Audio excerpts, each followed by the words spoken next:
Resolvemos de última hora migrar do YouTube para cá. Então você vai ter a nossa aula hoje aqui. Espera, a gente está avisando todos os alunos por mensagem e vou te pedir um instantezinho para a gente organizar tudo e agora fazer pelo Instagram. A Vi vai conversar com vocês enquanto eu dou mensagem para todo mundo. Vai lá, Vi. Olá, pessoal, boa tarde. Obrigada pela compreensão da gente fazer essa troca aí de plataforma, né? Probleminhas técnicos sempre acontecem, são esperados e a gente tem que... Aliás, a gente trabalha, né? O nosso corpo e a nossa mente para a gente poder lidar o tempo todo com os imprevistos que a vida vai proporcionando, né? E não vai ser diferente quando a gente fala sobre tecnologia também, né?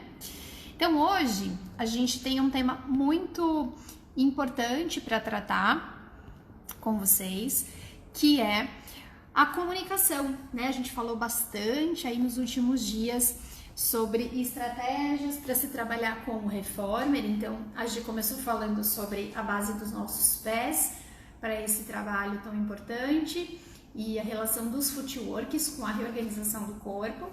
Ontem eu falei um pouquinho sobre a propriedade do Reformer em relação especialmente às molas e o quanto isso reverbera para o nosso corpo, o quanto isso reflete o mesmo comportamento que o nosso corpo tem. E hoje a gente vai falar sobre a comunicação, sobre as dicas chaves e a forma como o profissional organiza o raciocínio para transmitir essa informação para o aluno, para levar uma orientação de movimento mais eficiente, mais clara para o aluno entender, né? Então, sejam bem-vindos, quem está chegando aqui, tô vendo vários oizinhos, né? Essa live sim vai ficar gravada e será disponibilizada aí por 24 horas para todo mundo que está participando do nosso evento, tá bom? Acho que já deu tempo de avisar? Não, consegui só mandar agora. Tá, então a gente já está avisando todo mundo do grupo, que devem estar ali na plataforma do YouTube, aguardando a gente para começar, e a gente precisou aí mudar de ambiente, mudar de sala, né, de última hora. Vocês que estão inscritos no evento devem ter recebido já o material didático de hoje, né? Esse material aqui, bem bacana, bem bonito, e que, além de bonito, ele tá muito rico de informações. A gente tem várias informações aqui referente à comunicação. Então, eu sugiro que você, depois, se você não pôde baixá-lo agora ou não pôde imprimi-lo agora, que depois da aula de hoje você faça isso e tome as suas notas para você refletir, né, sobre a sua comunicação, sobre os pontos que você precisa desenvolver, sobre os pontos que você já tem como uma habilidade inata aí. E a gente vai falar bastante, especialmente da dica-chave, tá bom? Então, se vocês já estão aí com o material em mãos ou se vocês já estão prontos para tomar as notas aqui da aula de hoje, a gente vai começar então o nosso tema. Gê, você quer iniciar? Eu posso dar... Você quer virar a tela assim? Tá. Você acha melhor para o pessoal ver? Pode ser.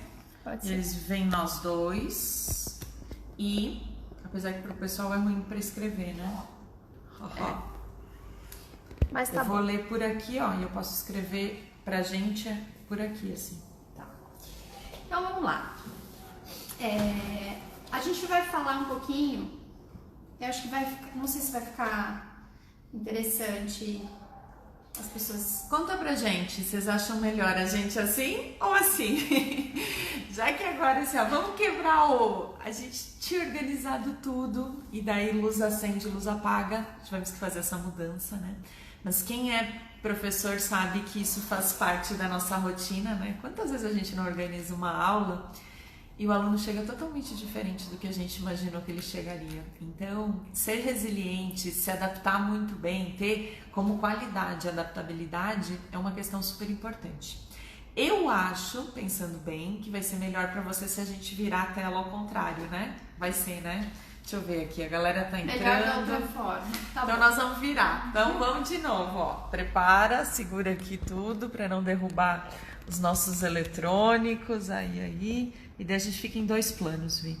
Isso. Uma mais na frente. Pode ficar. Não, pode ficar mais à frente você. Eu vou respondendo pro pessoal aqui pelo computador. Tá. Então olha só, Deixa eu gente. vir bem mais. sobre a comunicação, né? Ontem eu já adiantei essa bola para vocês de que faz parte ali da qualidade do instrutor, né? Não apenas você se desenvolver diante da técnica que você vai ensinar, no sentido de entendê-la no seu próprio corpo. Isso é extremamente importante, isso é parte do seu entendimento, né? Do seu amadurecimento sobre aquilo que você vai transmitir. Não há como a gente transmitir, como fazer o aluno pensar ou encontrar os caminhos dele sem que a gente tenha passado pelo mesmo processo, né? Isso é natural na posição de qualquer mestre, né? Qualquer pessoa que naquele momento tem uma posição de ensinar. Ela tem que ter passado por esse caminho também para poder compartilhar mais do que aquilo que consta nos manuais, aquilo que consta na literatura, né? Mas ela tem que passar muito da experiência dela, e isso é uma questão que não tem preço, é uma questão que enriquece muito o trabalho e as vivências e as relações interpessoais, né? Inclusive favorece muito a confiança do professor em relação ao cliente. Então esse é um ponto que não está nem em discussão, é super fundamental que o professor passe pelo processo de aprendizado, que ele seja aluno de fato, e que isso não é também um processo que termina. Eu fui aluno e hoje eu sou professor. Ser aluno é uma postura constante, né, na vida de qualquer pessoa, em qualquer área. Se a gente desiste de aprender, é como se a gente estivesse deixando ali também, desistindo da própria vida mesmo, porque a gente está nessa constante caminhada e está aqui para evoluir. Agora, quando eu já estou nessa condição, né, de poder transmitir o conhecimento, de favorecer o desenvolvimento do outro através daquele conhecimento que eu tenho, eu preciso me desenvolver também em outras habilidades, e não apenas, né, como eu falei, na parte técnica ali do conhecimento em si. Então, o que envolve, né, essas habilidades do instrutor de Pilates?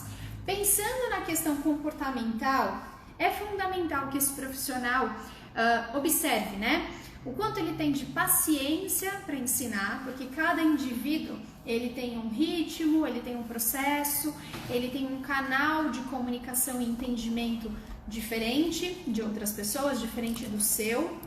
Alguns, por exemplo, são pessoas mais objetivas, outros são mais sinestésicos e por aí vai. Então você vai ter que encontrar qual é esse canal de comunicação para estabelecer essa conversa, para ele se abrir para o aprendizado. Temos que ser perseverantes também, porque o aprendizado não se dá do dia para a noite, né? Não é apenas com uma única orientação ou com um único caminho que você vai conseguir conectar aquela pessoa com o objetivo, né? Pensando lá nos nossos tempos de escola, né? Quantas vezes a gente tinha que resolver, sei lá, um problema de matemática ou uma interpretação histórica, e alguém vinha e te explicava a partir de um outro ponto de vista, a partir de uma outra estratégia, e de repente aquilo fazia sentido para você, o que você estava batendo cabeça e não conseguia entender. Com o movimento é a mesma coisa. Então, de repente, aquele caminho de instrução que você sugeriu não está fazendo sentido para o seu aluno. Então, você tem que ter uma gama de possibilidades, de estímulos maior para poder, né, investigar, testar aquilo que vai funcionar melhor. Então, a perseverança faz parte dessa nossa personalidade profissional, né? Positividade. Então, se a gente não está acreditando no processo, se a gente não está disponível, né, para motivar o aluno a se desenvolver nesse processo, né, e sermos positivos diante das suas conquistas, das suas vitórias, né, se a gente só olha para aquilo que o aluno ainda não consegue fazer, aquilo que ele ainda não alcançou, possivelmente você não vai estimular, você não vai conseguir de fato levar esse aluno para uma conquista. Então, celebrar as conquistas, ser positivo, enxergar as possibilidades e potenciais faz parte dessa personalidade também.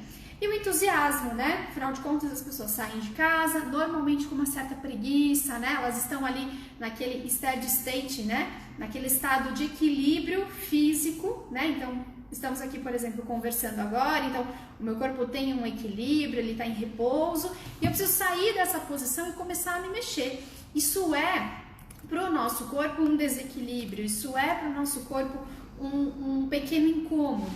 Claro que com o passar do tempo, com a disciplina, a gente vai entendendo, né, e reprogramando a nossa mente. A gente sabe que ao se mover, ao realizar uma atividade física, a gente vai ter uma grande recompensa, que é o bem-estar, né, que é proporcionado através do movimento.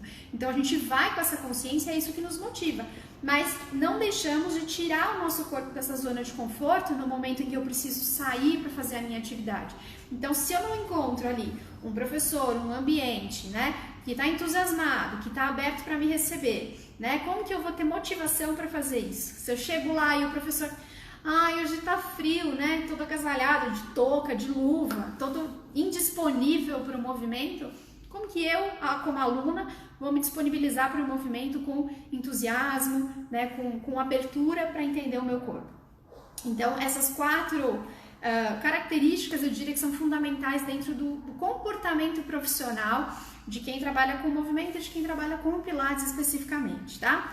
Então, nós já falamos que a compreensão da técnica, ela é fundamental, entendê-la no próprio corpo, conhecer a fundo aquilo que você está ensinando, mas as técnicas de comunicação também são fundamentais. Então, dentro das técnicas de comunicação, a gente vai se desenvolver na linguagem, que é o que a gente vai falar mais especificamente hoje, nas imagens, nas figuras de linguagem e imagens intuitivas, que são responsáveis por essa conexão da consciência corporal, que a gente falou bastante ontem também, né, de fazer o indivíduo entender essa consciência em movimento, dele ir além do que é mecânico, dele poder se expandir em relação a isso.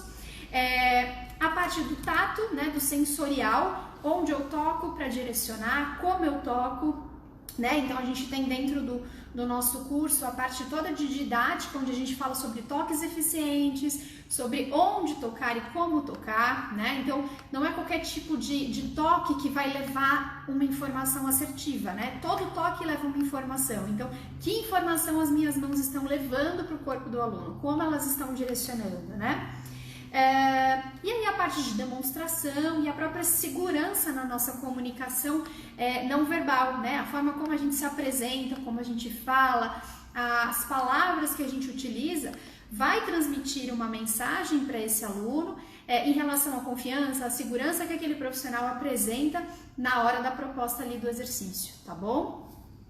E aí, claro, junto com toda essa preparação, uma organização de um bom plano de aula, né, de uma montagem de aula prévia, vai tornar todo esse processo de comunicação cada vez mais limpo, né, cada vez mais organizado para você atingir o seu objetivo.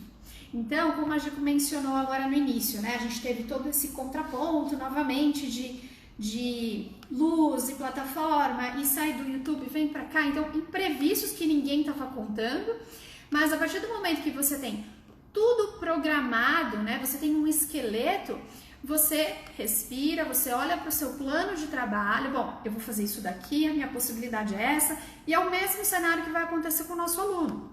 Às vezes você montou um plano de aula e ele chegou com uma particularidade no dia que impede ele talvez de fazer determinado movimento, ou talvez nem impeça ele de fazer movimento, mas a atitude mental desse aluno não está disponível para o movimento. Então, como que eu vou me comunicar, como que eu vou reorganizar a minha estrutura de aula para atender esse aluno nessa condição, na condição que eu tenho na realidade. Então, você vai lá, você verifica o seu plano, você checa novamente a sua organização e aí você readequa. Agora, quando você parte de um ponto de partida do zero, aí de fato você não vai ter como recalcular a rota, porque não tinha nenhuma rota, você não estava indo para lugar nenhum, né? Você nem sabia qual era o seu destino final. Então vamos falar hoje especificamente sobre a linguagem, tá?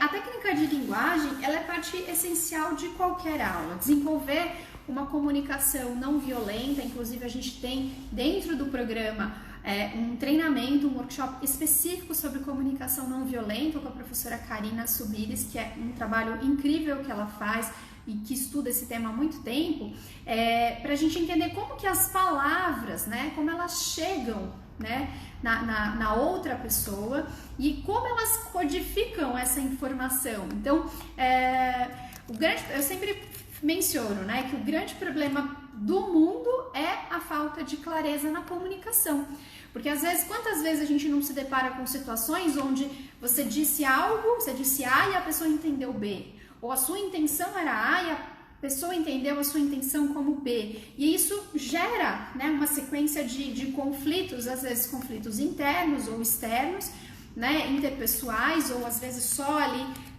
dentro daquele indivíduo, e que impedem que as coisas fluam naturalmente. E isso acontece também em movimento, né? Então, como eu vou convidar o meu aluno, por exemplo, a realizar um movimento que ele tem, por exemplo, determinadas crenças, ou num ambiente que ele não é muito familiarizado? Vamos pensar nas extensões, por exemplo. Como eu vou convidar ele para uma extensão se eu sei que ele já tem alguma crença limitante em relação a essas extensões, né? Ele já ouviu de alguém em algum momento que as extensões ele precisa ter cuidado, porque pode, sei lá, quebrar a coluna, pode lesionar, enfim. As pessoas têm crenças e elas vêm cheias de crenças. Então, como eu convido esse corpo para o movimento, né?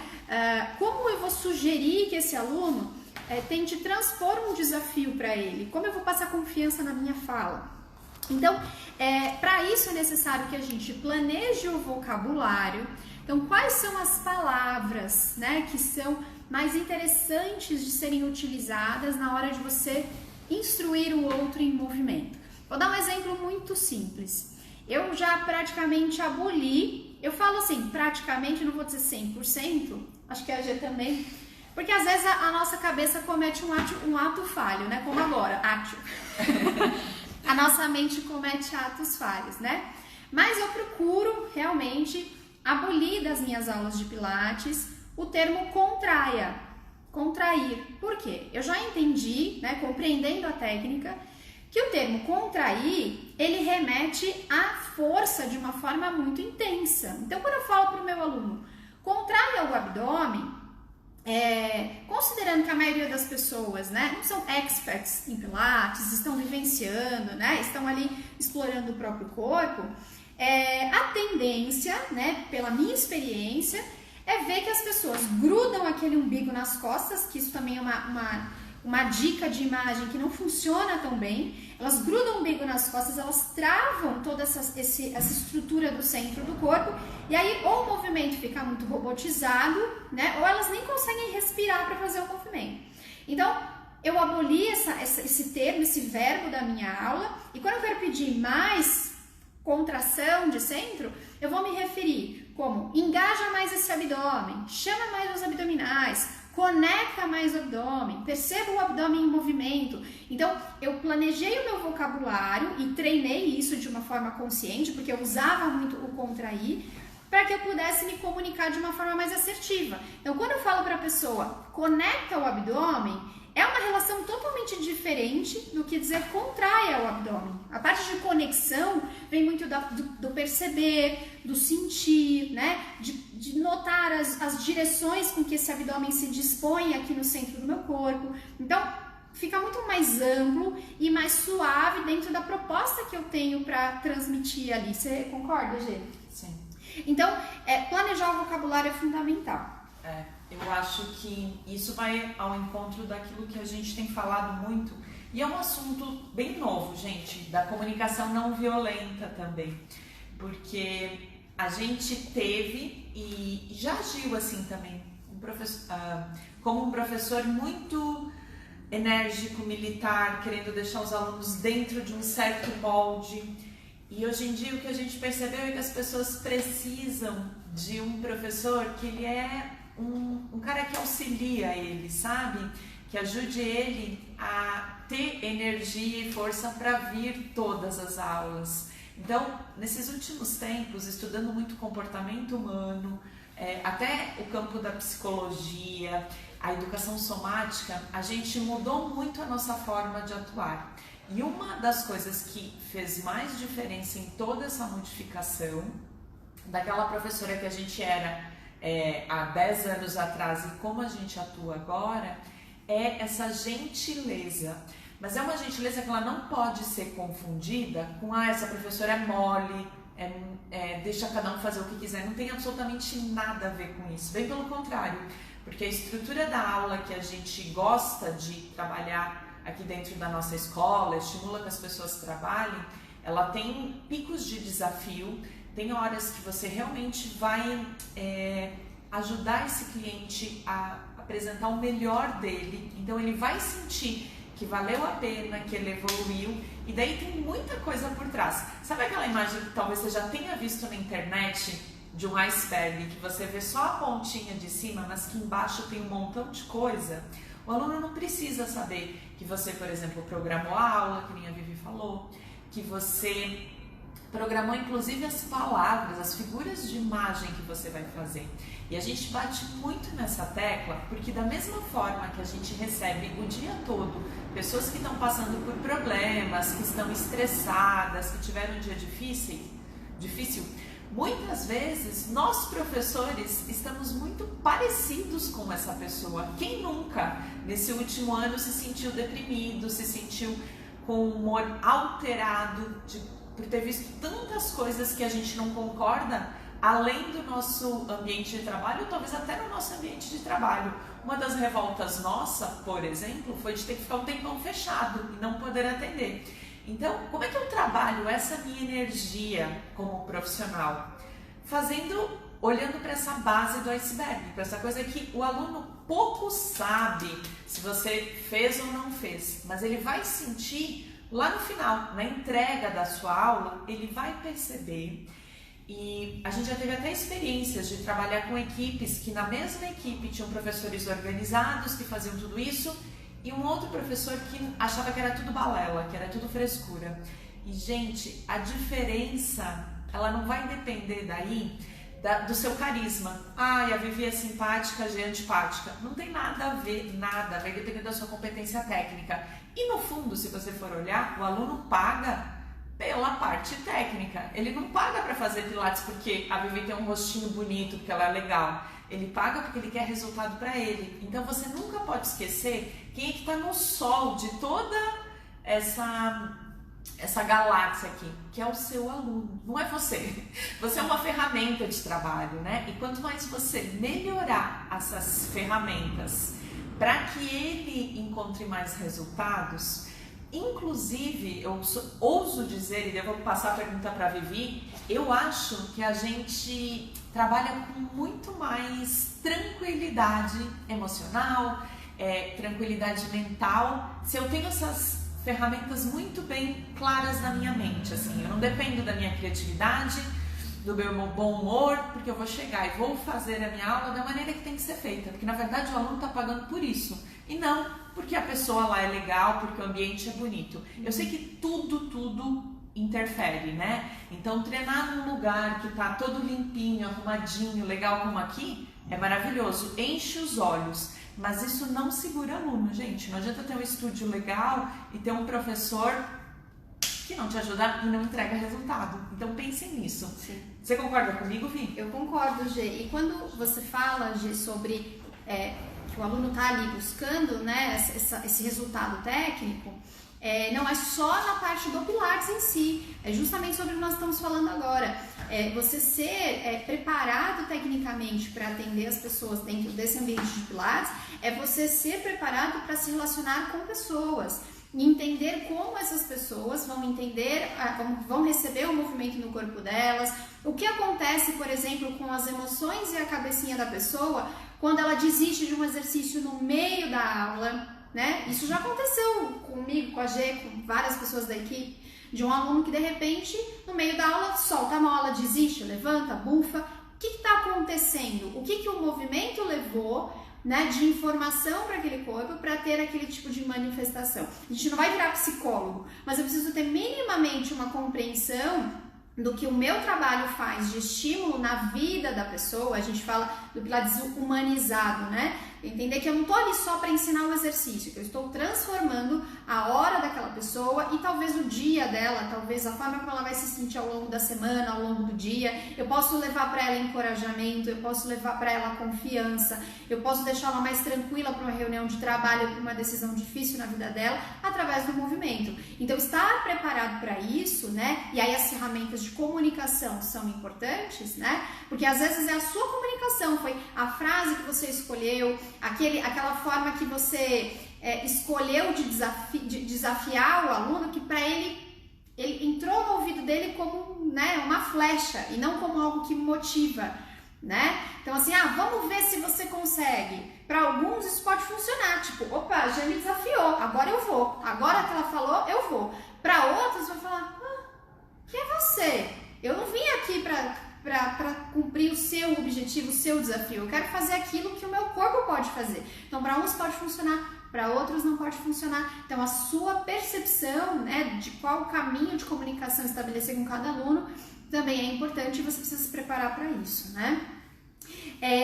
Então, você organizar, né, a sua fala na hora de instruir o movimento vai ser importante. Então, como organizar esse raciocínio? No material aí de vocês, a gente já vai entrar ali na dica-chave, né, especificamente, a gente vai demonstrar alguns exemplos aqui na prática, mas a gente tem ali, acho que na 4ª página, se não me engano, ensinando o exercício, que é um modelo que a gente sugere para você organizar o seu raciocínio durante a sua fala, né?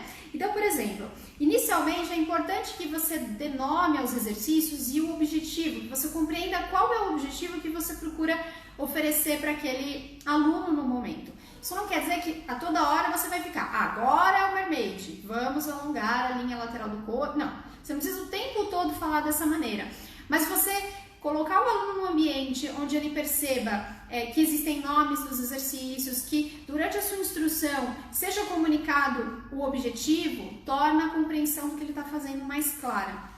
Então, depois que você tem em mente qual é o exercício, né, reconheça os exercícios pelo nome, por isso a importância de uma boa formação também, que a gente consegue se comunicar com a comunidade, não só de professores, mas de alunos também, dando nome aos bois, né? Qual é o movimento que te deu um desconforto? Professora, foi o elefante. Eu já sei que exercício foi esse, não? É aquele, aí a pessoa fica lá mimicando, tentando dizer o que ela estava fazendo na hora e você tentando adivinhar.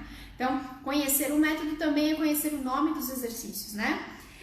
E aí as dicas direcionadas. Então, a gente passa primeiro pelas instruções, instruções diretas, ou seja, o que é para eu fazer, né? De fato, o aluno precisa entender qual é a compreensão, qual é a mecânica do movimento, né? Para depois eu levar para ele instruções sensoriais. E é aí que vai entrar a dica-chave. Por que a gente fala disso aqui de uma maneira bem clara, né? Instrução diretiva primeiro e depois a instrução sensorial.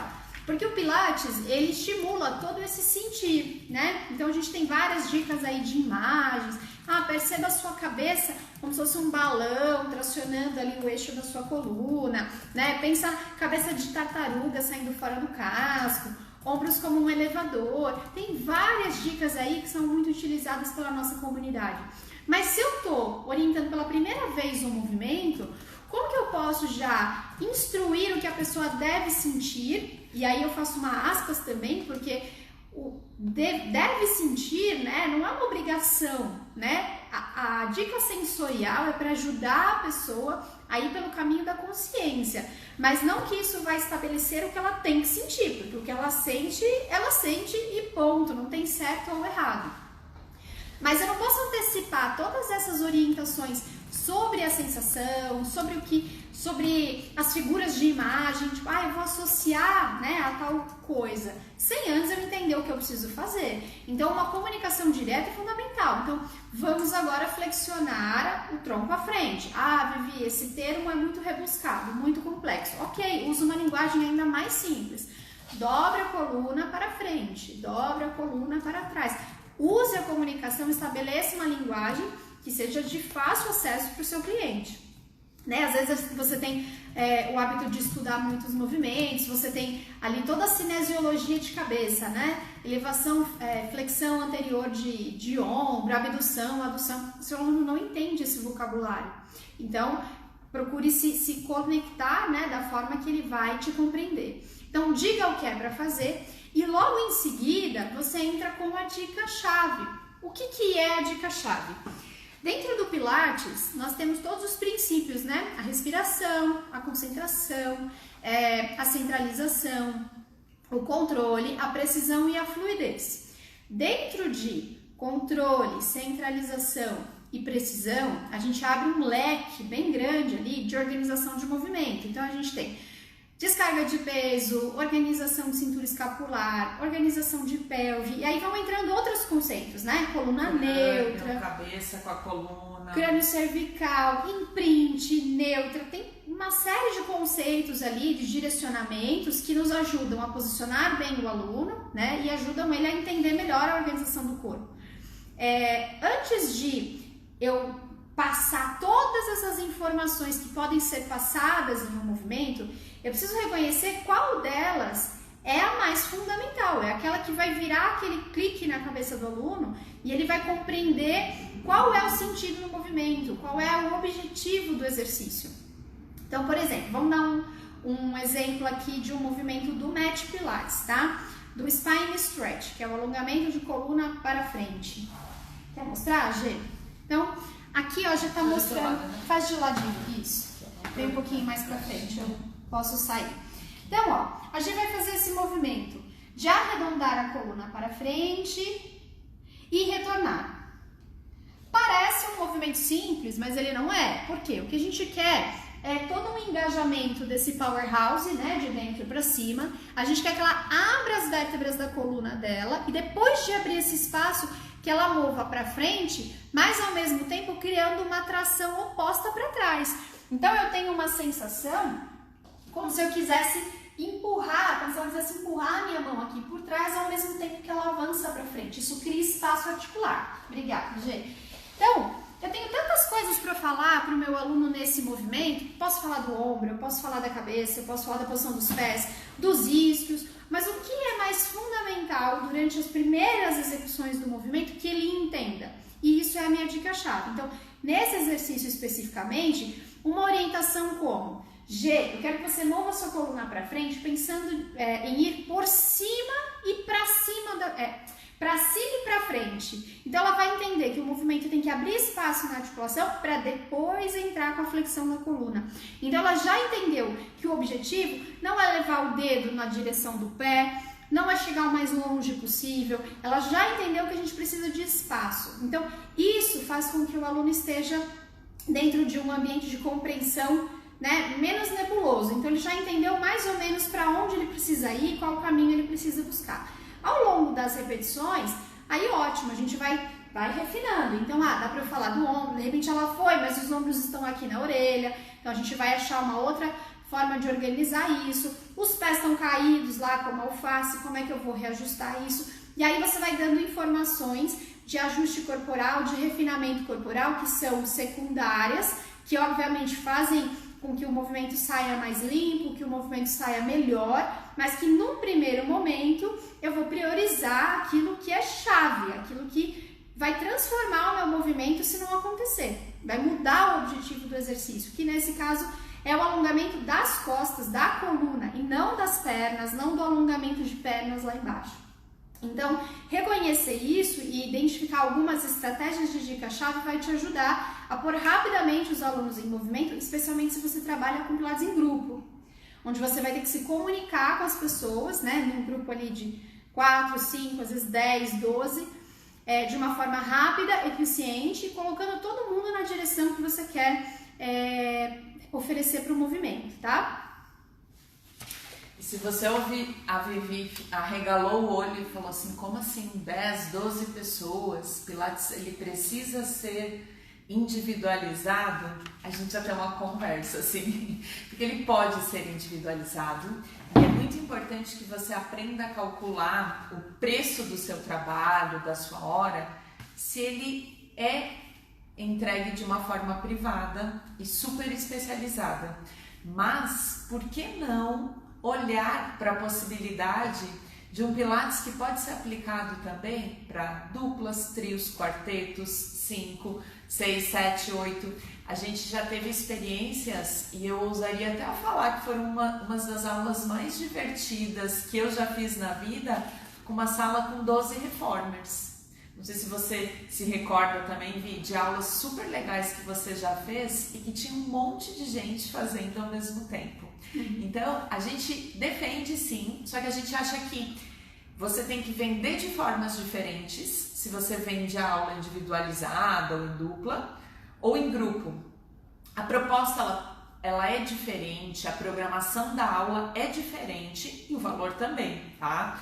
Mas não ignora essa possibilidade, porque ela pode transformar a sua vida. Ela pode mudar a forma que você se relaciona com os alunos, pode mudar o quanto você recebe, professor, se você estiver preparado para trabalhar também em grupo, tá? Isso a gente fala muito nos nossos cursos. A gente trabalha, nós estamos numa sala aqui que tem inúmeros reformers, eles são 6 reformers.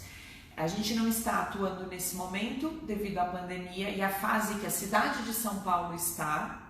Então existe restrição por quantidade de pessoas, mas sim, a hora que tudo isso se acalmar, a gente vai voltar com tudo, assim. E os alunos sentem falta disso. Essa semana aconteceu uma aula aqui que tinham 5 pessoas e elas falaram: meu Deus, que saudades, que delícia dessa energia do trabalho em grupo. Então a gente defende, a gente já há mais de 10 anos colocou a bandeira assim nessa possibilidade de trabalho e acabou se especializando, né? Estudou aqui no Brasil e fora todas as possibilidades do trabalho em grupo, que é um dos cursos, na verdade, que está dentro do programa Reformer Inteligente também. Sim.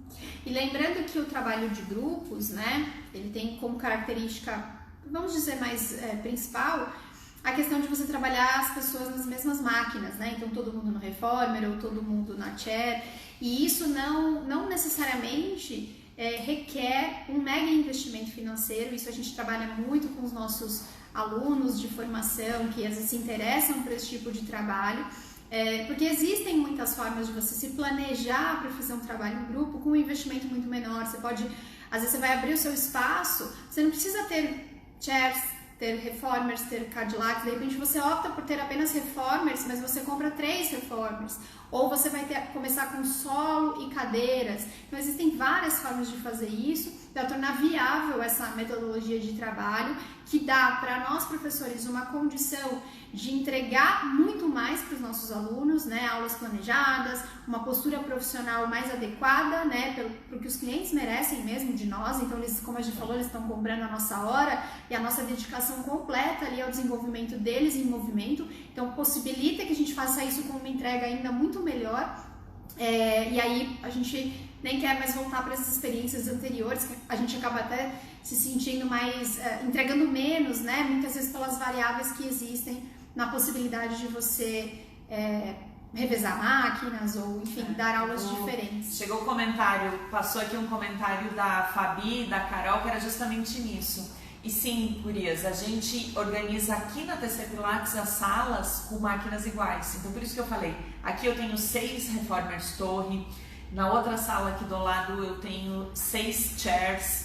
E daí, tudo que a gente investe no estúdio, a gente compra os acessórios, a gente pensa muito bem, esse acessório realmente é viável, é importante, mas eu compro exatamente na mesma quantidade das máquinas que eu tenho no estúdio. Então a gente tem 6 bolas, 6 arcos, círculos mágicos, né? Eu tenho 6 tuning balls e tudo é organizado dessa forma, assim. O contrato com o nosso cliente que faz aula em grupo, ele sabe que ele vai fazer numa quantidade com tantos alunos na sala. Então é importante que você, quando pensar no trabalho em grupo, você estruture com a mesma quantidade de máquinas.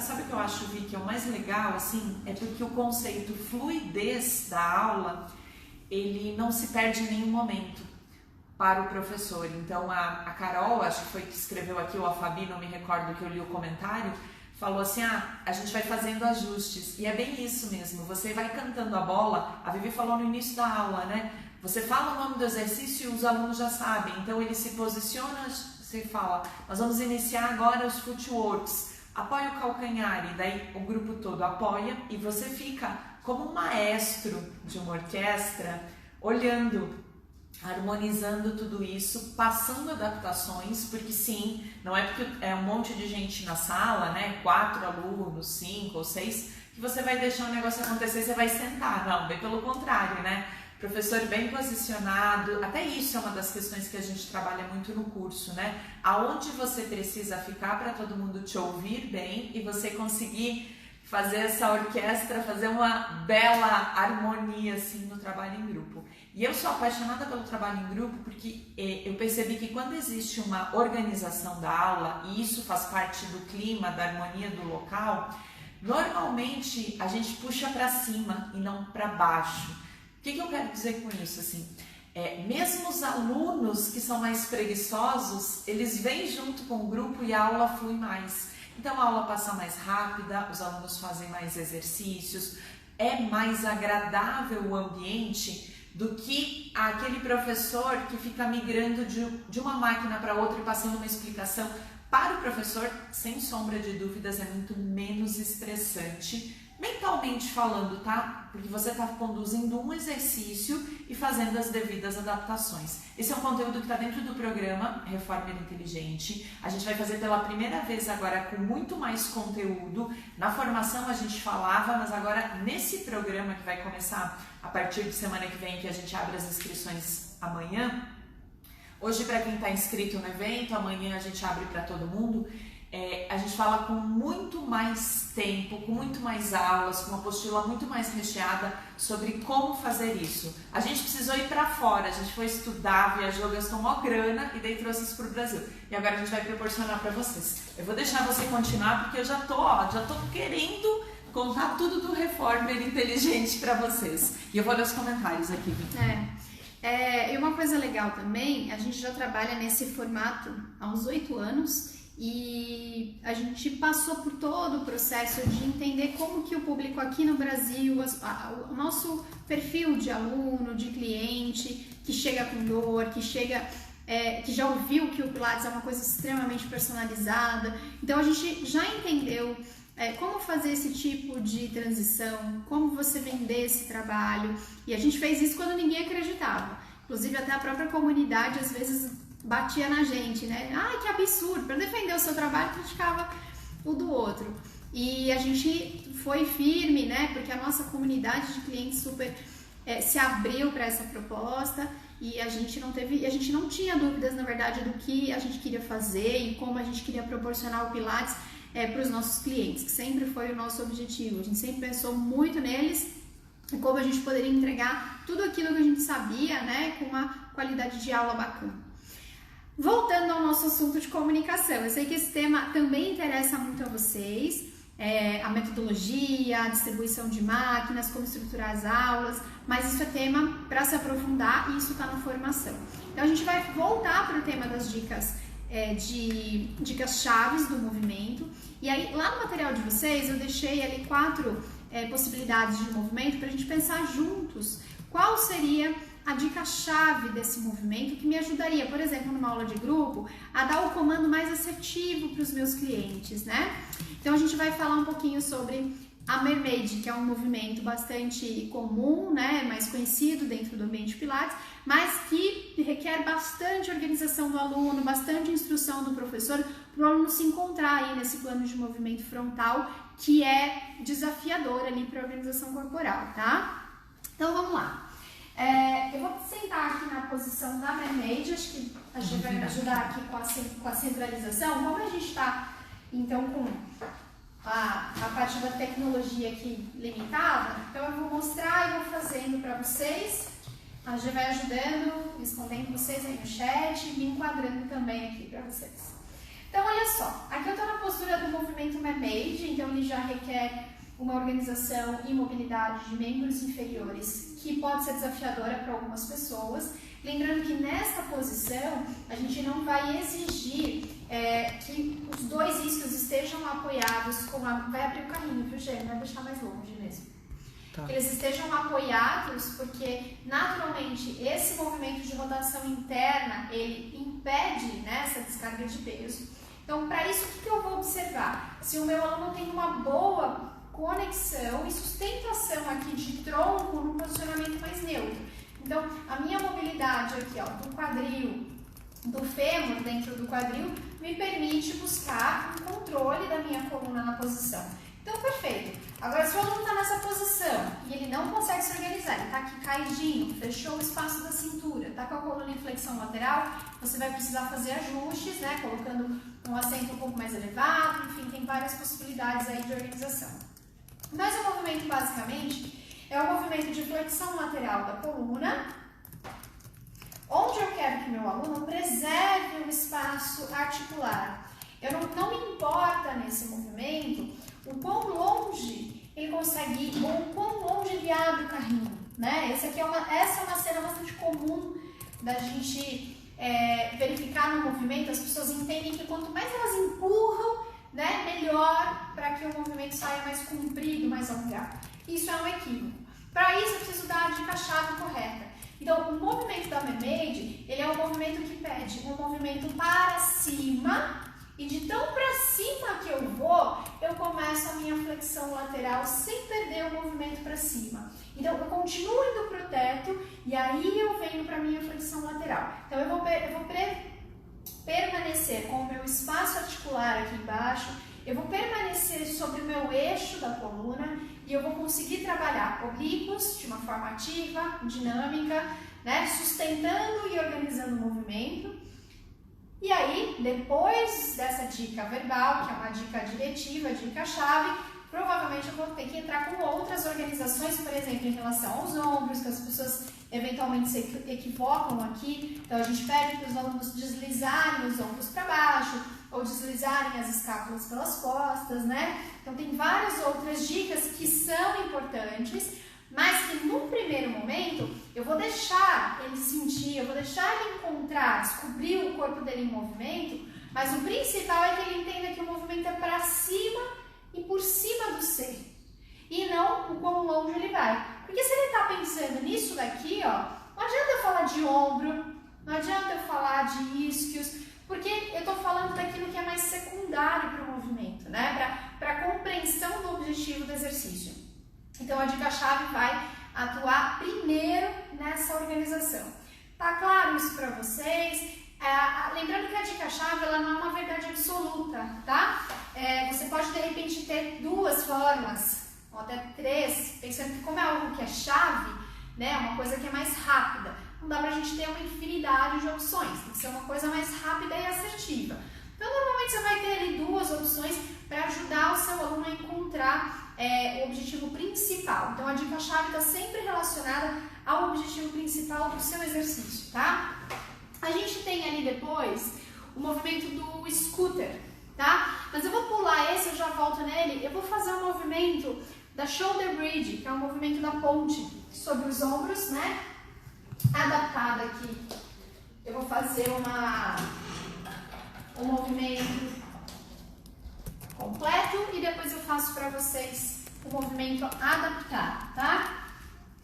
Então aqui, eu tô na posição de decúbito dorsal, deitadinha, mapeei já os pontos de apoio da minha coluna, posicionei os pés sobre a barra de pés, lá por debaixo do metatarso, para que eu possa contornar, né, esse pé sobre a minha barra de pés, como a gente falou lá no primeiro dia, né, sobre a relação dos pés com a barra, dos footworks.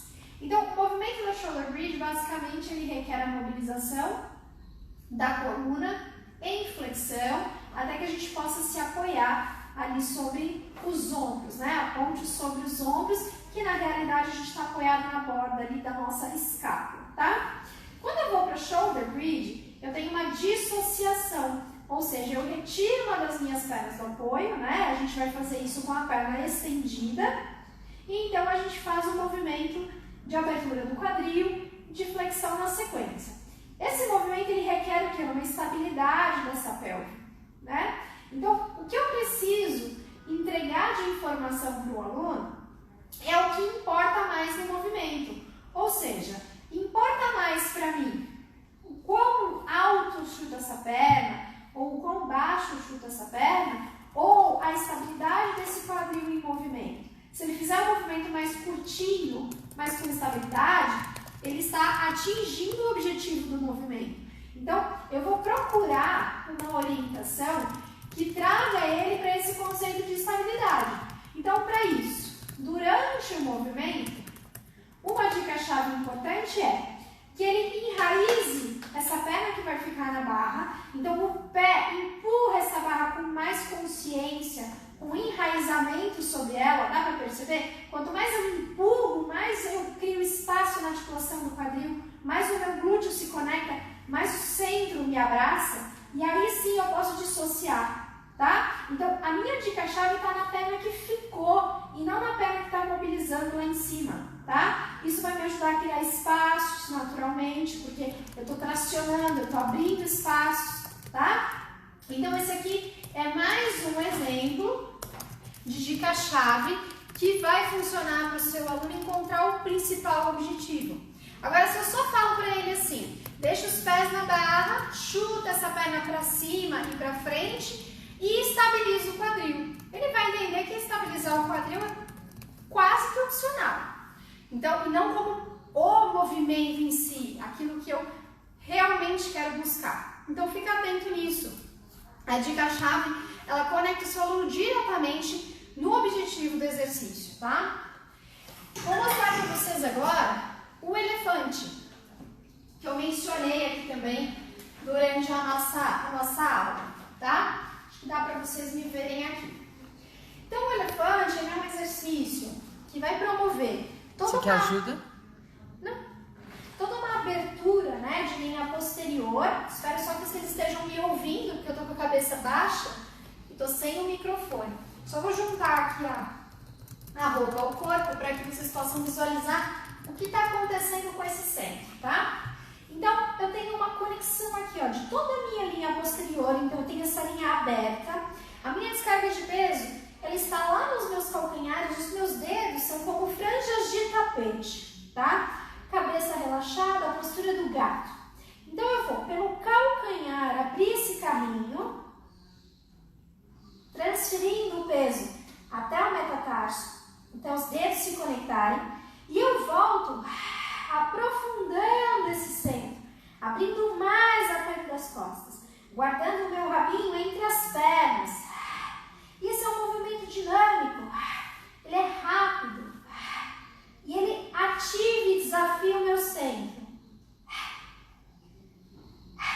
Então eu tenho que criar aqui uma conexão profunda, né, entre a base ali do meu abdômen, a pelve em retro, porque eu preciso, né, da minha coluna em flexão, e eu preciso estabelecer toda uma relação atrás da minha perna com o meu calcanhar. Então, se eu não oriento isso para o aluno, ele está aqui com os isquios abertos, empurrando e puxando, entendendo que o movimento sai das pernas, move a coluna, e não, eu quero gerar estabilidade com a minha coluna em flexão, e apenas o quadril, ó, o fêmur dentro do quadril, ele abre e fecha um pouquinho.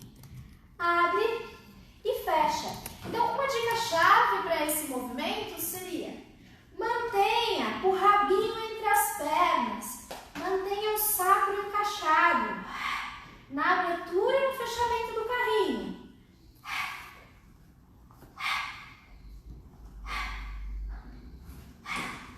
Tudo bem? Faz sentido isso para vocês? Eu quero criar essa conexão. Então, essa é uma das orientações que podem funcionar como dica-chave, porque vai trazer o meu aluno para a posição fundamental do exercício, que é justamente a coluna bem arredondada, muito parecido ali com o gato, né? Com a posição do gato. E o último exemplo que eu quis trazer para vocês é o scooter. Aqui talvez eu vou afastar um pouquinho para vocês poderem ver todo o corpo. Obrigada. Então, eu tenho aqui o apoio do meu pé sobre a ombreira, abrindo ali a sola do pé, me conectando também com a perna de base. E o ponto principal do scooter é estar sobre a perna da frente e não pensar no apoio que eu exerço aqui sobre o joelho. Então, eu estou sobre a minha perna da frente, os meus braços estão em postura, né, de caminhada, alternando, né, nessas linhas diagonais do corpo. E quando eu faço a minha abertura do quadril, eu flexiono um pouquinho meu joelho. E então eu retorno. Então, qual é a minha orientação principal, né? Eu preciso estabelecer a conexão de membros em oposição, braços e pernas. E, naturalmente, a minha pelve e o meu tronco, eles entram com uma pequena regulação ali em relação a uma torção, que é o nosso movimento natural. Mas eu quero também observar e controlar isso. Não travar, mas controlar para que eu tenha uma centralização mais eficiente. Então a minha dica-chave é exercer a mesma pressão do pé que está lá atrás na ombreira e do pé que está no chão. Isso me ajuda a equilibrar a energia que eu coloco sobre as duas pernas. E aí, naturalmente, eu vou encontrar uma estabilidade de quadril. Tudo bem? Esse é o scooter tradicional, é um movimento tradicional, tá? Existe a nossa adaptação que relaciona isso com o alongamento. Isso é outro movimento, tá? Eu mostrei para vocês um movimento mais tradicional. Então, eu quero saber aqui de vocês se esse tipo de orientação, né, fez sentido, se ficou mais fácil de entender mais ou menos para onde a gente tem que ir durante o movimento. Né? Queria saber o que vocês estão pensando sobre isso, se vocês já tinham algumas dessas dicas-chave de uma forma mais intuitiva ou presente na prática de vocês, e vai me falando, tá? A Alice perguntou que na formação dela o scooter não encosta no carrinho. Isso, vai depender, Alice, do seu tamanho, tá? Por exemplo, eu sou uma pessoa bem baixinha, então eu não coloco carga no joelho, tudo bem? Não coloco a carga, meu joelho tá flutuando, mas em determinado momento ele pode tocar o carrinho, tá? Isso é pela minha altura. Eu não vou aumentar esse ângulo porque eu vou perder a minha conexão lombar, vou perder o meu centro. Então isso depende do ajuste corporal de cada pessoa. Uma pessoa mais alta, naturalmente, não vai ter esse contato. Uma pessoa mais baixa vai ter esse contato, né? Lembrando que a descarga de peso não está ali, isso a gente enfatizou logo no início. Então é nos dois pés, lá atrás e no chão. E aí a gente vai buscar esse equilíbrio na abertura dos dois quadris, um em flexão e o outro em extensão, tá bom? O que mais? E outra coisa legal, deixa eu falar, que dá pra fazer bastante também, com esse exercício que a Vivi acabou de fazer, que até se alguém já estudou comigo no workshop de hérnia de disco, a gente faz bastante, umas modificações nesse movimento pra gente colocar mais ativação de multífido. Então a gente trabalha com o corpo inclinado pra frente, não só como, se a gente olhar para o nome do exercício, né, scooter vem da moto, que é como se a gente estivesse em cima de uma motinho, né, e tá andando na motinho, mas a gente faz uns trabalhos de abertura, principalmente ali dos espaços da lombar, levando a coluna para frente. Então, uma das coisas que pra gente acontece muito na nossa escola, como a gente faz, e já falou para vocês, né, nessas duas últimas aulas, a gente faz muito a leitura biomecânica do movimento. Quando a gente encontra alguns ângulos que fazem sentido para um aluno específico, por uma patologia ou, por exemplo, por uma habilidade que ele precisa dentro do esporte, dentro do trabalho. Então, vou pegar ali um ciclista que precisa estar super acostumado com uma certa posição de coluna, por exemplo, a gente faz sim as adaptações. A gente não segue à risca, a gente conhece o repertório e depois a gente faz adaptações que fazem sentido para aquele corpo. Porque muitas pessoas acabam usando o Pilates como uma ferramenta para ajudar a performance em outra coisa. Nem todo mundo encara o Pilates, e daí eu gosto de ser bem sincera com relação a isso, inclusive na conversa que a gente tem com o aluno, a gente tem alunos que #ILovePilates, e o Pilates é a atividade física da vida dele, e ele lê o livro, ele se empolga, ele quer conhecer mais do Pilates, mas tem pessoas que passam um período no estúdio porque elas querem resultado, elas querem diminuir dor nas costas, elas querem ter uma performance melhor em alguma questão, querem fugir de uma cirurgia, querem ali, sabe, de uma noiva que quer casar e quer casar com uma postura melhor, a um atleta que precisa de rendimento, a um bailarino que está se recuperando de uma lesão. Então o público é imenso assim. Então a gente encara o repertório de diversas formas também, e daí para essa pessoa que é o apaixonado pelo Pilates, a gente envolve ele muito com a essência do repertório. Para algumas outras pessoas, às vezes existem mil e umas modificações do exercício para que eu consiga entregar de uma maneira mais rápida aquilo que ele precisa. E daí, gente, para chegar nessas leituras e nessas percepções, a gente avalia, a gente conversa, a gente entende o que traz essa pessoa para o estúdio. Então, não tem muita essa questão de cliente perdido, não. Assim, a gente sempre está ajustando e ajudando as pessoas, mais do que ser super fiel ao repertório, a gente é muito fiel à pessoa que nos procura. Então, existem sim adaptações, sem ferir, com todo o respeito ao método Pilates, porque a gente acha também que um dos problemas de pouco resultado é falta de leitura do professor para o repertório mesmo, né? Então, estamos linkados, não estamos abandonando o repertório, mas eu coloco o meu aluno, como eu falei lá no início de uma fala no início dessa aula, né? Ele é o nosso sol ali, ele é o mais importante. Eu entrego resultados, porque senão ele vai embora, ele te troca pelo estúdio da esquina, gente. E quem não tem um estúdio próximo ali na esquina, me conta. E na verdade, não só o Pilates, né? Como profissionais do movimento, a gente sempre acreditou que todos os métodos e técnicas estão aí para nos ajudar a levar o movimento para as pessoas, a desenvolver as pessoas.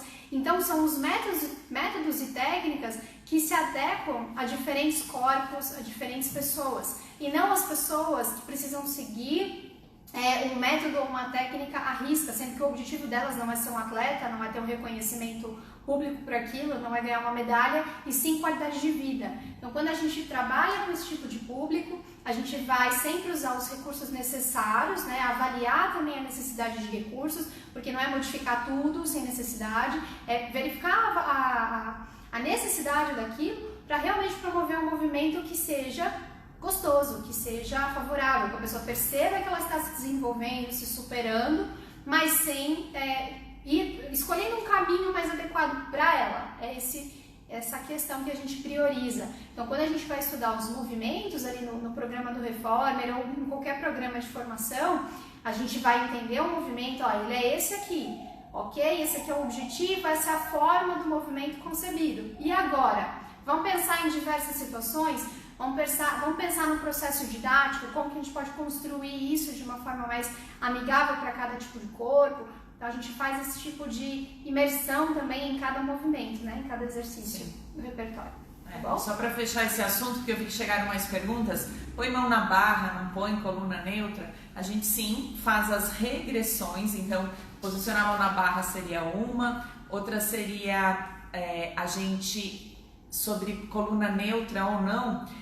Se eu trabalhar com coluna neutra é bem mais desafiador. Se eu levar a coluna do meu aluno para frente, eu dou um apoio maior para ele, porque daí a gravidade me ajuda na alavanca. Então sim, regressões, adaptações são sempre bem-vindas, né?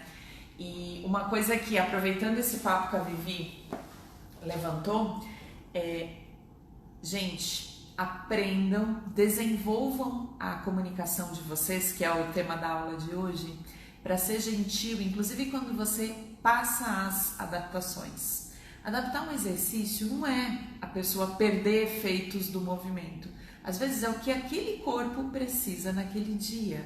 Então a gente tem trabalhado muito uma linguagem super gentil com o aluno, para ele não se frustrar se em alguma aula, por exemplo, o aluno está com dor nos punhos. E daí às vezes ele pode, se ele passar de repente em algum profissional, é possível que esse profissional fale, não, fica em repouso, não faz atividade física até essa dor passar. A gente não gosta muito dessa linguagem, tá? A gente abomina, na verdade, essa linguagem.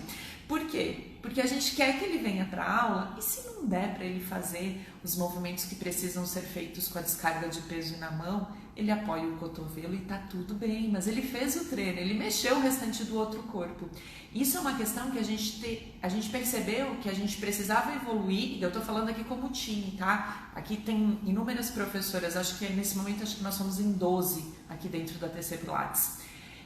A gente percebeu que às vezes o erro vinha até da nossa forma de se comunicar, sabe? Passava para todo mundo e daí escolhendo palavras que não são tão gentis, tão amorosas com a pessoa, ela não queria modificar a posição da mão, ou ela achava que ela ia ter menos efeito, sabe? Saía da aula assim, todo mundo fez e eu não fiz, esse tipo de coisa, assim. Então, comunicação, gente, é um caminho sem volta. Quando você começa a estudar e melhorar, você quer cada vez aprender novas formas, inclusive para evitar constrangimento, embates, situações que energeticamente também não são legais, assim, né? Frustrações do aluno, do professor, de tudo isso, assim. Então, é uma coisa que a gente tem em todos os cursos que a gente está fazendo. A parte de comunicação, ela entra já... Não tem um curso só de comunicação. Quando a gente faz periodização, a gente fala, quando fala de didática, quando a gente fala de repertório também. Então, antigamente a gente se focava mais no hands-on. Onde é que eu toco? Onde é que eu corrijo? Hoje em dia, para nós, a comunicação, ela tá até antes da onde você vai tocar. Porque o toque é importante, ajuda muito o aluno, e você vai ver que nas nossas apostilas sempre tem essa parte de onde você pode tocar e que a gente sabe que é uma dica-chave, né? Que vai fazer mais efeito, mas não é só isso, gente. É o que tá saindo da sua boca. Como tá saindo isso e como é que o aluno tá ouvindo também, né? Porque às vezes a gente vai por um canal e não tá fazendo efeito para ele, assim. Então você precisa achar novas formas. E daí, professor, precisamos estar sempre atentos a isso. É isso aí. Mais alguma coisa, Vi? Não, a gente só espera que tenha conseguido se comunicar bem, passar a mensagem. A gente procura, e a gente fala aqui muito internamente com a equipe, né, que a responsabilidade da nossa comunicação é sempre realmente nossa. Então, o aluno, por exemplo, às vezes em reunião de equipe, né, você tem um desabafo, um pedido de ajuda do professor, no sentido de, tem um aluno que eu peço A e ele faz B, eu peço para levantar o braço e ele levanta a perna. Então, a gente sempre puxa essa responsabilidade pra gente, pro professor, né? Então, olha, se ele não tá entendendo o que você tá falando, a culpa é sua no bom sentido. Então, vamos tentar achar uma nova estratégia para que ele te entenda, né? Seja demonstrando, seja falando mais simples ainda, seja desenhando, seja usando acessórios para exemplificar o que você quer dizer. Então, é sempre uma grande responsabilidade, né? A gente tem esse dom aí de poder falar, de colocar para fora o que a gente pensa, e devemos sempre lembrar que nós temos também níveis de desenvolvimento e compreensão em tempos diferentes do nosso corpo, da nossa mente, da nossa fala, né? Por isso que a nossa mente, às vezes, a nossa fala tem atos falhos, porque a gente pensa muito mais rápido do que a gente fala, e a gente fala muito mais rápido do que o corpo entende. Então, às vezes você entendeu, o seu aluno entendeu o que você quis dizer, mas o corpo dele ainda não entendeu a mensagem. Até ele transferir o que a mente já entendeu, já reconheceu para aquele corpo, pode, né, vai levar muitas práticas, vai precisar de muitos caminhos. Então, ter também essa compreensão traz para nós mais tranquilidade, né, para entender os nossos processos. Acalma o coração, para entender o seu processo, entender o processo do seu aluno. E todo mundo está em constante processo. Então, se você se coloca como aluno também na vida, você vai ter mais empatia e compaixão pelo processo do outro. Você não vai se frustrar, como a gente falou. Tipo, nossa, tem aluno que está há anos ali, meu Deus do céu, ele não faz o rolamento. Tá bom, mas será que ele vai realmente fazer esse rolamento? Tem N coisas envolvidas para que ele não faça aquele rolamento. Então, respeite o seu processo de ensinar, né? Mas se dedique a ele também. Não é, eu só sei fazer assim e deu. Procure sempre se aperfeiçoar, mas respeite também o processo do outro ali de compreensão, de entendimento, né? Eu acho que isso é a grande graça de tudo que a gente faz. É saber que cada pessoa que entra ali pela porta, cada pessoa que a gente faz essa troca, é outro mundo, né? É outra descoberta. E isso é muito legal. Se a gente estiver aberto para aprender, às vezes você aprende até com um aluno, às vezes vem dica verbal do aluno, vem uma imagem do aluno, né? E a gente estando aberto para isso, a gente só tem a ganhar, né? Então é isso, gente. Como eu disse, esperamos que tenha sido uma conversa bacana para vocês, como pra gente sempre é. E nos vemos ainda amanhã, temos mais uma aula. E esperamos vocês no nosso programa, porque a gente vai ter esse contato ainda mais direto ainda e mais profundo, tá bom? Para quem chegou de paraquedas e não sabe o que está acontecendo, essa semana estão acontecendo 4 aulas, 2 delas, da segunda e da terça-feira, tá salva lá no nosso YouTube. Segunda-feira a gente falou sobre descarga de peso nos pés, a importância de organizar isso. Na terça, a Vivi falou sobre a fluidez, sobre a importância do trabalho de molas e como é que essa mola tem que reverberar no corpo, como é que tem que acontecer isso de uma forma fluida, foi muito legal. E hoje a gente trouxe a aula para cá, devido aos problemas técnicos que a gente teve, mas ela vai subir também para o nosso YouTube. E a aula 3 era de dicas chaves. Amanhã a gente vai falar um pouco sobre o Reformer em si e o quanto ele é versátil, as possibilidades que tem e como vale a pena investir e estudar de verdade esse aparelho, assim, porque ele o nome não é por acaso, gente, ele é um reformador de corpos. E daí vamos olhar desde a história dele até as possibilidades que a gente tem hoje. Paralelo a isso, essas aulas, elas são aulas bônus de um programa que é pago, que se você gosta da nossa metodologia, se você quer estudar, você está convidado. Para quem está inscrito nesse evento online que a gente está fazendo, de hoje até amanhã, a gente tem um desconto com um bônus super, super especial. Tá? A partir de amanhã, a gente vai abrir daí as inscrições para todo mundo, se restarem vagas, porque a gente trabalha com grupos pequenos, porque a gente gosta de conhecer seu nome, seu sobrenome, sua história. A gente quer te ajudar dentro desse processo de implantação, de melhora. Então, se eu colocar 100 pessoas numa sala, é muito difícil de eu conseguir dar esse suporte, né? Então, a gente vai abrir as inscrições daí com marketing, com publicidade, como toda escola abre vagas, tá? Mas se você se interessar por isso e quiser conhecer, é possível você fazer a compra parcelada em 12 vezes, que é o tempo de duração do curso. O curso vai durar 1 ano. A gente vai, galera, desvendar todas as possibilidades dentro do Reformer, dentro do repertório iniciante, intermediário e avançado. A gente vai estudar nichos: obesos, idosos, gestantes, crianças, atletas, alta performance, patologias muitas.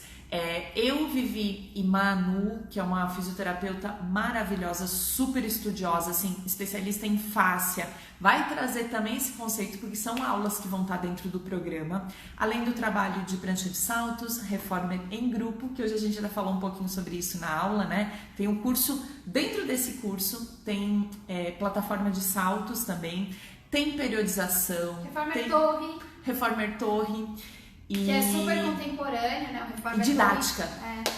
Então tem legal. Muita coisa. E quem tá dentro desse evento agora e se inscrever, tem bônus que eu não posso contar aqui porque é só para quem tá inscrito. Então o link de inscrição tá lá na nossa bio para você entrar, a nossa equipe poder te atender. De hoje até amanhã são para esses alunos VIPs que vão entrar em primeiro lugar e depois a gente abre inscrições, tá bom? Ó, beijo, fiquem bem, pode escrever pra gente se vocês tiverem dúvidas nas nossas redes, na rede do estúdio, tem uma equipe aqui pronta pra te ajudar. Obrigada pela energia e até amanhã, hein? Até amanhã, tchau!